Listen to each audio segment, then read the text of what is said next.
24, 25 since I've been in office, violent crime continues to go down in the city of Chicago, and that happens in large part because of the work that we are doing collectively with our police department, with our peacekeepers, with the investments that we're making in housing and in education and youth employment. All of that is playing a part in building a better, stronger, much safer Chicago. Mayor, can you see people like this getting involved and perhaps addressing the teen takeover problems, having peacekeepers in amongst them? Well, many of them do. I mean, for what it's worth, with many of the invitations that go out, the city, working in collaboration with peacekeepers, are oftentimes preventing those gatherings from happening. What this essentially is offering us is an opportunity to expand and grow spaces like this so that we can continue to create safe spaces while also holding people accountable. I'm sure you're looking at the crime data to show that, gun violence is down. How do you know that the peacekeeping program is what's contributing to that? Well, because it's not one thing, right? I mean, we know what our city used to look like before we had these investments. Youth employment, those investments are up. Affordable housing, those investments are up. Investing in our detectives, we have 200 more detectives. It's not one thing that is causing the decline in violence. I said this when I ran for office, and what I've been saying since I've been in office these last 20 months. It's going to take all of us to build a better, stronger, much safer Chicago. This is just one aspect and component, but it's a critical aspect of how we're driving violence down in the city. Mayor, given that ARPA funding sunsets this year, are you confident that you can still maintain the $100 million in anti-violence programming in the next budget? Well, look, we're going to do everything in our power to ensure that our investments are maintained. Clearly the threats from the federal government are not threats. These are real serious attacks against working people. I've made a commitment that I'm going to work hard and defend working people in Chicago because clearly those investments are working. We're building more affordable homes, youth employment. Again, violence continues to go down. Businesses are coming to Chicago, $20 billion of new investments since I've been in office. We are moving in the direction of which the people of Chicago voted for, and I'm going to do everything in my power to protect it. Thank you all very much. Mr. Mayor. Thank you.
We need everybody that's standing on the outside to come on in. Come on in. Please come in.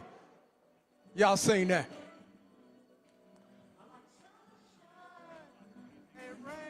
Come on, y'all.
Come on, put your hands together for Governor Pritzker and Mayor Johnson.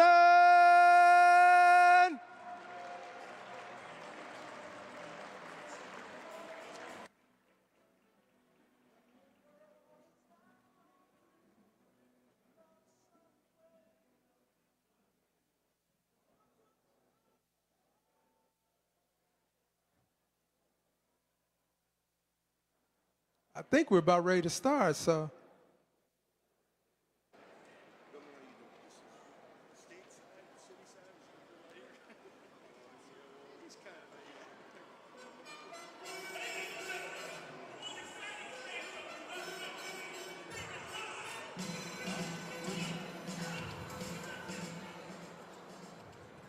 Come on, put your hands together as Arnie Duncan. I'm sorry, Alderman Bill is at the microphone. All right. Alderman, it's over to you, sir. All right, all right. Good morning, everybody. Oh, we can do better than that. Good morning, everybody. All right, all right. I wanted to welcome everybody to the great Ninth Ward, where all kind of wonderful things are happening every single day. And if you didn't know, today is also the grand opening of the new Chick-fil-A. So when you leave here, make sure you head down to 111th Street for the grand opening of our Chick-fil-A here in the Roseland Pullman community. Let's give it up. So I wanted to welcome everybody here to the Pullman Community Center, which is one of the largest indoor sports training facilities in the country. Where we do all type of academic training and physical training and things like that, after school programs, ACT, SAT prep, right here in this community. So many great things are happening. When you look at this building, you're looking at 138,000 square feet of sports training that goes on every single day. That's keeping people off the street, giving them something to do. That's an alternative to just hanging out on the streets. They can come in and do something productive. Come on, give it up for that. Come on. So we're here today to show some appreciation for people who bring resources into our community, people who make things happen. We have the mayor here, we have the governor here, we have Arnie, who everybody knows Arnie Duncan. Let's give it up for Arnie Duncan, y'all. So we want to make sure that we recognize the people who are bringing funds into our community to help the violence interrupters, to make sure our streets are safe on any given day. And so without further ado, I'm going to bring in Arnie Duncan. That's over Craig. Let's give it up. Thank you so much, Alderman, and this is an extraordinary facility. He's a baseball guy, I'm a basketball guy, but my son and I have had the chance to play out on the courts a little bit, and this is an amazing, amazing facility for the community. It doesn't happen without leadership and hard work. Thank you so much. Today is honestly a chance to say thank you, and this is not a mission accomplished moment. We have a long, long, long way to go, but the progress is undeniable. And I always want to put it in context. Chicago is 6 times more violent than New York. We are 3 to 4 times more violent than LA, and it doesn't have to be that way. And I always say it's not our children's fault. It's our fault as adults, educators, community leaders, whatever we see it. We have to give our children their childhoods back on the south and west sides. And I'm going to talk about some data, but as Jalen always does every meeting, and Jack, these numbers are not numbers. They're not statistics. These are people's lives. This is our mothers and fathers and sisters and brothers. This is our participants. And tragically, we lose people. Sometimes it's from our peacekeepers. And so I just want to thank all of you for the sacrifices you're making to bring peace to your communities and your blocks, for the leadership you're providing and leading by example, walking the walk. And I always say those closest to the problem always have the best solutions. And all of you who have been impacted by violence know how to lead us to a safer city. And we have to walk with you and listen to you and empower you, and together we will get there. But just to know how far we've come, we've had 3 consecutive years of violence reduction in this city. Give yourselves a round of applause.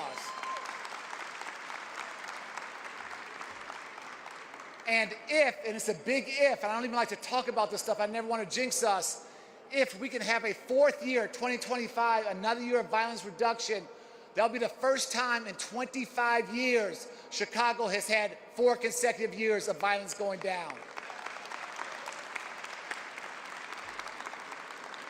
And you all know this, violence begets violence, but peace begets peace. When you have more violence, you have more heartbreak, you have more trauma, you have more retaliation, you have more violence. We have less violence, you have less heartbreak, less retaliation, less trauma, less violence. We have had a vicious cycle taking our city down. We're trying to build a virtuous cycle and continue to make our city safer and safer so our kids can play. That's all we want.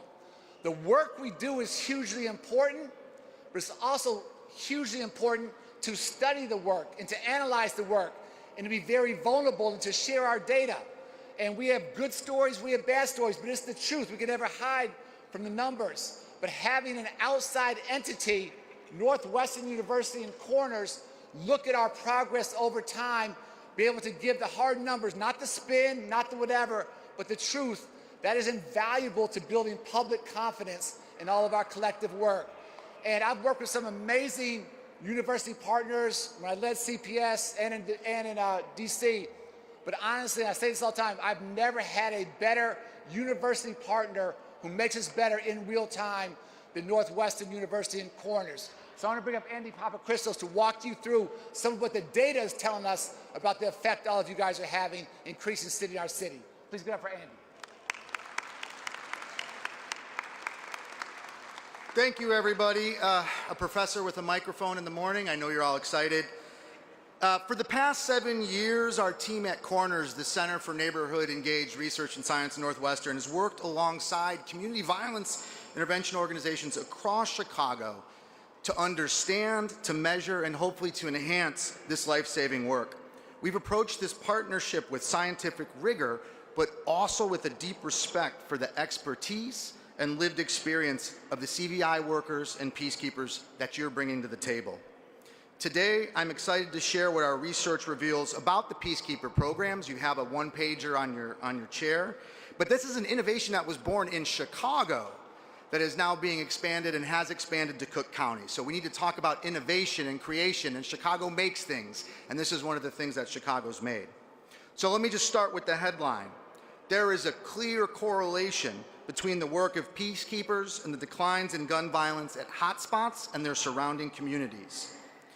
The research suggests CVI in Chicago is making important strides in our public safety. Let me just talk a little bit about the numbers. You knew I was going to talk about numbers. He told you I was going to talk about numbers. They tell a compelling story. Since 2023, peacekeepers have been deployed to 201 hotspots across 27 community areas and 8 suburban locations. These are places where violence is concentrated historically, street corners, blocks, gathering spots where tensions really can flare up very quickly. Right now, we're seeing promising declines in shootings and gun violence in these community areas, And that in itself is super, super compelling as a researcher. In the 14 original communities, we've seen a 41% reduction in shooting victimization in the last 2 years. In the broader community areas in which these hotspots occupy, we've seen a 31% overall reduction in gun violence, which suggests that cooling these hotspots makes the entire community safer. So let's give it up for the peacekeepers doing the work. Behind these statistics, and I love seeing the shirts in the room, are real people. Last 2 years, peacekeepers have conducted over 2,170 conflict mediations, successfully resolving 68% of them, which means they didn't lead to a subsequent shooting incident. These are real lives that are saved, every potential shooting that's been prevented. One metric that I'm extremely excited about is what we at Corners are calling the peace interval, which is the time between shootings. Can we extend the time between shooting incidents so that we can do all this other work? 13 out of the 14 original Peacekeeper community areas have seen increases in those peace intervals. Our calculations suggest that's 136 more days of peace. 136 more days of peace. Respite from trauma, time to heal. That's what that peace interval is about. Ultimately, that should lead to more people being outside, kids playing, people walking to the store, those eyes on the street, making our community safer. To those of you here today who are peacekeepers and CVI workers, this should validate what you already know. Your presence matters. Your conversations matter. Your courage matters. You are literally extending moments of peace. That matters. This program is also serving as a launching point for careers in the CVI community violence intervention area. In these last 2 years alone, there have been 75 peacekeepers that have transitioned into full-time CVI careers, with a total of 171 since 2018.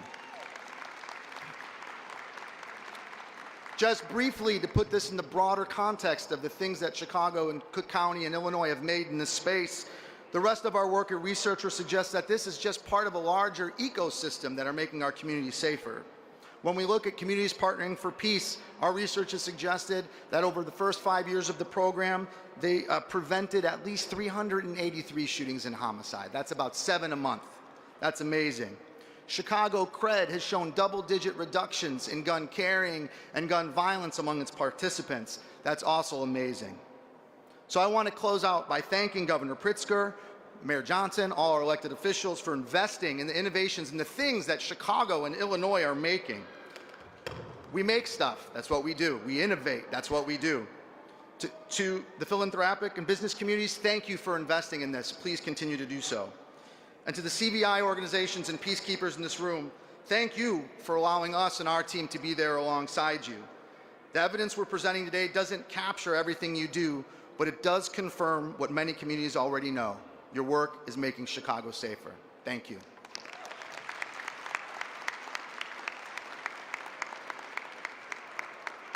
Please welcome to the mic, Jalen Arthur and the Peacekeepers!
Come on, y'all. Put your hands together and make some noise as they come.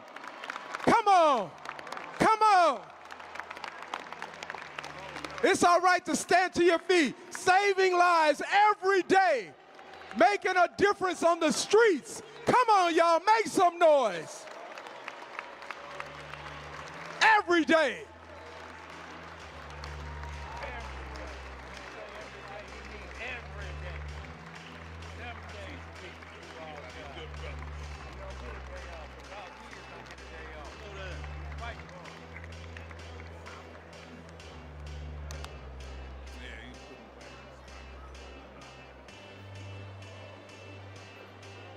Appreciate everybody's patience.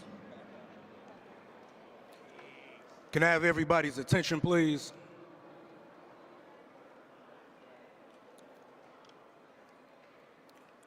So the first thing I'd like to do is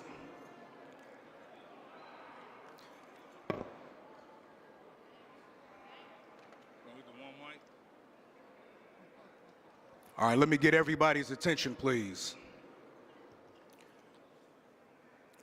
So I'd like to first praise the true God for inspiring and blessing this strategy and our collective efforts.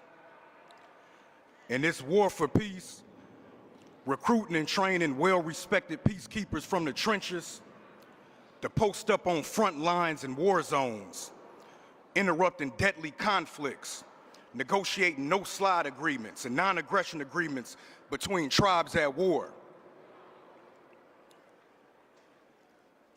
This is necessary in a city that hasn't fallen below 400 homicides since 1965. But as we reflect and rejoice over the progress towards preservation of life in Black and Latino communities, may we also acknowledge the courage, the risk, and the sacrifice made by peacekeepers. Because while a lot of people are running from the fires, we got peacekeepers running directly to the fires.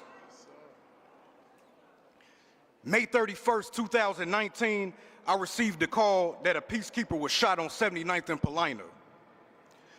I pulled up to a chaotic and traumatic event. Our beloved peacekeeper, Anthony Robinson, was shot and killed. It was a painful and it was a dark period. And I'm grateful to the Most High for making sure we had the support around us to get through it. On that day, 2 kids lost their father. On that day, Jennifer Robinson lost her brother. On that day, I gained Jennifer Robinson as a sister. Jennifer, could you please stand up? Show Jennifer some love.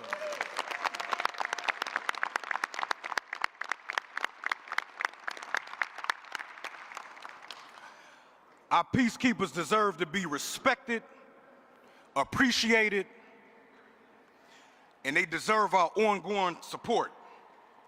When we first implement the peacekeeper strategy in the community, we can't mix peacekeepers with rival hotspots from different rival hotspots. But what we're seeing over time is gradually more and more peacekeepers are able to share the same space together. We're witnessing powerful acts of mercy and forgiveness. And may you fully appreciate that conflict mediations, non-aggression agreements, no-slide agreements, they're not only contributing to longer periods of peace, but it's creating a space for rendering life-saving CVI services and a space for healing and for hope. So in closing, I want to first thank Arnie for his leadership and the CRED team.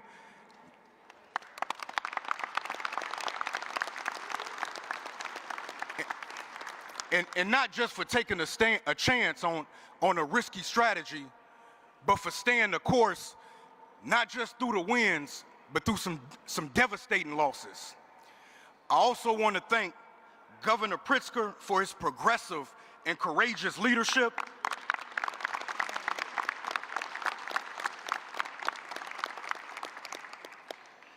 I want to thank the mayor for always prioritizing CVI, Mayor Johnson.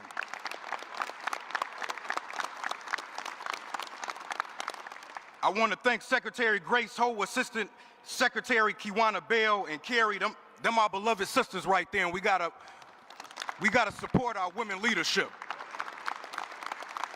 And the whole team at IDHS OFVP, I want to personally acknowledge Von Bryant, the MPI team, and all our beloved CP4P partners.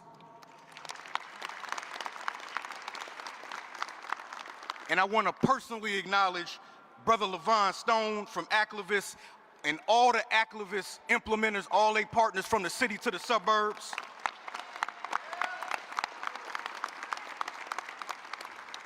I definitely want to acknowledge the elected officials, the Black Caucus, for always fighting at our side each year and taking time to meet with us, whether it's in a neighborhood or in Springfield. I definitely want to acknowledge the Corners team just for making us stronger. Soledad, Aunt Andy, Angie, and the whole team. And last but not least, man, show love to all of the peacekeepers.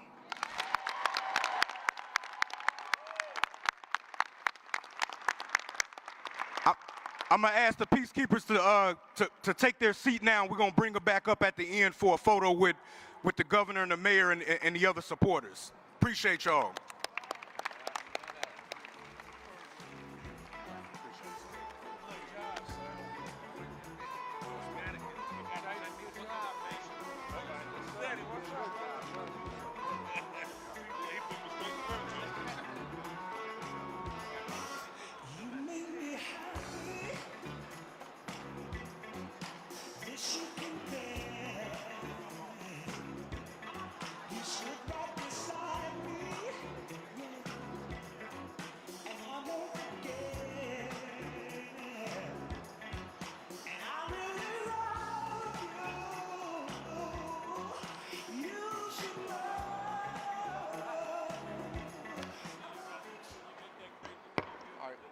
Let's give one more round of applause to all of our peacekeepers, please.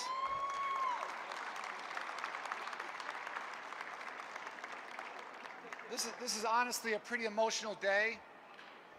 We started this journey 7 years ago in 2018, and Jalen had a pretty crazy idea to try and put this together, and I believed enough in Jalen to invest some of our resources to start the FLIP program.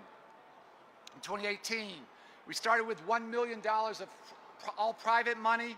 We worked in 2 neighborhoods, 24 hot spots, 126 peacekeepers. Today, this program is $34 million, almost all public money, serving 40 communities, 200 hot spots, 1,200 peacekeepers. And I say all the time that public safety is a public good. We on the private side can innovate, but if we demonstrate success, it has to be taken to scale. The only reason we are all here today is because Governor Pritzker believed in all of you.